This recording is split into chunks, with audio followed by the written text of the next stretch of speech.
Good morning, you guys. Happy Thursday morning. Well, now we're back to our regular scheduled stuff because frankly, I'm just so sick of hearing about that Colombian tour. We have 3 videos today. 1, 2, 3. Remember, the third one is our palate cleanser about the royal family. So now that the tour is over, let's turn our attention back to something that just happened that kind of got overshadowed. But now that the tour is over, everybody's looking back at it. So let's jump in and cover it, shall we? Let's go. Now that Josh Kettler has left and the Colombian tour is over, attention is coming back now as to why he left his job after only 3 months. Now, he started his role 1 week before Harry and Meghan went off to Nigeria. That happened back in May. And the outlet, after he left, reported that he had been hired on a trial basis and the decision to part ways was mutual, with both sides agreeing it wasn't right. However, we all know there seems to be a revolving door of staff for Harry and Meghan because they have lost 18 members of staff. 18! Okay, that's a lot. Now, they're saying that sometimes introducing new staff can keep ideas alive, but this is a really unusually high turnover rate for staff, and that just highlights that something is wrong. So I want you to listen. I did a little digging as to what is happening behind the scenes. What's being reported is that people are leaving because of Meghan, because she's unbearable. She talks down to people. She's condescending. We all know about the 2021 accusation of bullying the royal staffers. We know that they have come up with the Sussex Surviving, Club. But there was a first-hand account from a cameraman, and he had an interaction with Meghan leading up to the wedding in 2018. Now, this is exactly what he said. Are you ready? He said, and I'm quoting, "It was an incredibly exciting thing to be asked to be present for the wedding, and I had to go to Kensington Palace, where I laid out several mood boards in what was then their office. Eventually, Meghan walked in, took one look at what I had prepared and said in the meanest way possible, 'No,' and she spun on her hair and walked out. I was left in tears. It was horrible." What's being reported is that people leave their positions with Harry and Meghan because Harry and Meghan have no professionalism. That 18 members don't leave when you treat people correctly. And let's not forget that former Private Secretary Samantha Cohen compared working for them like working for teenagers. She said she was only supposed to stay in her position for 6 months, but she ended up staying 18 months because they couldn't find a replacement. And then when they did, they went on tour with them to Africa, but they were treated so badly, they quit while in Africa.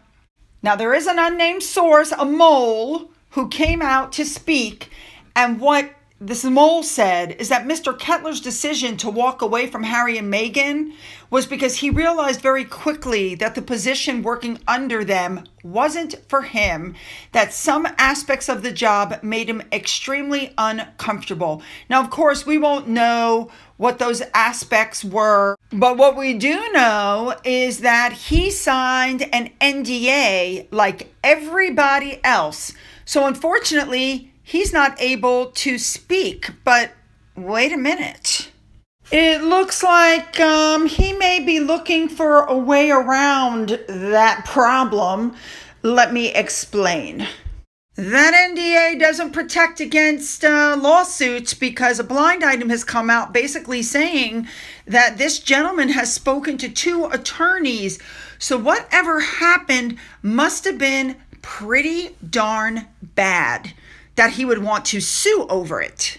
One suggestion online was that because Harry and Meghan came out and claimed he was only there temporarily and that was untrue, that because they lied, that somehow might release him from the NDA. I will be very interested to see what happens here.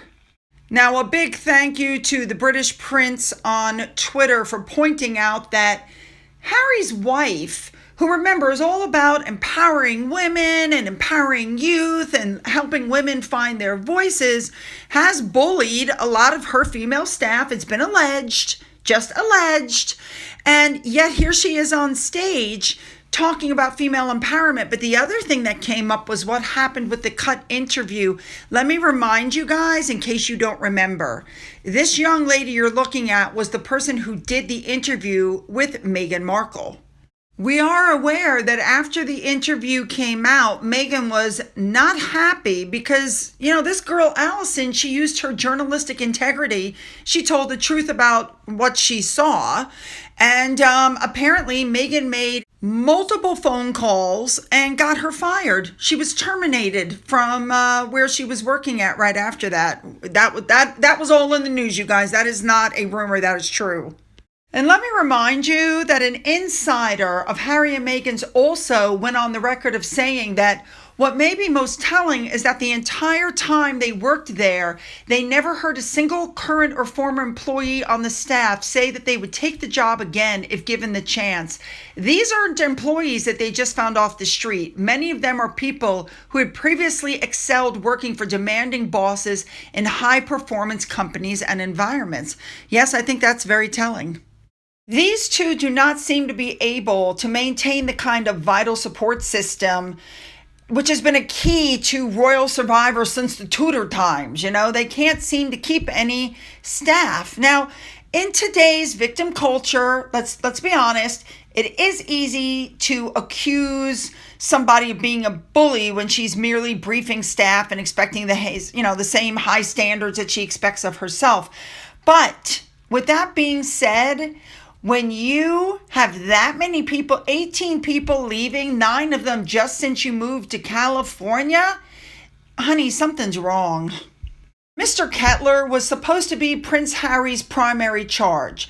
His role was to help Harry move on from the past and carve out a new future. He was to be an American version of a palace courtier, the men who Harry, trashed without mercy in The Spare. And his task, Kettler's task, was to encourage Harry to make the right decisions. And, you have to wonder if he ended up being more than, a nanny to Harry. And he's just decided that he'd had enough.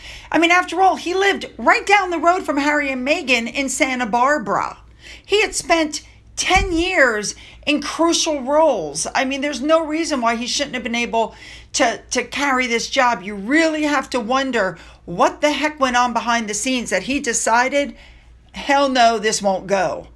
All right, you guys, you know what to do. Hit the like button, the subscribe button, and the bell for all notifications. Put your comments down, and then go down into the description box where you'll find the link for video number 2. Follow me over. Let's go.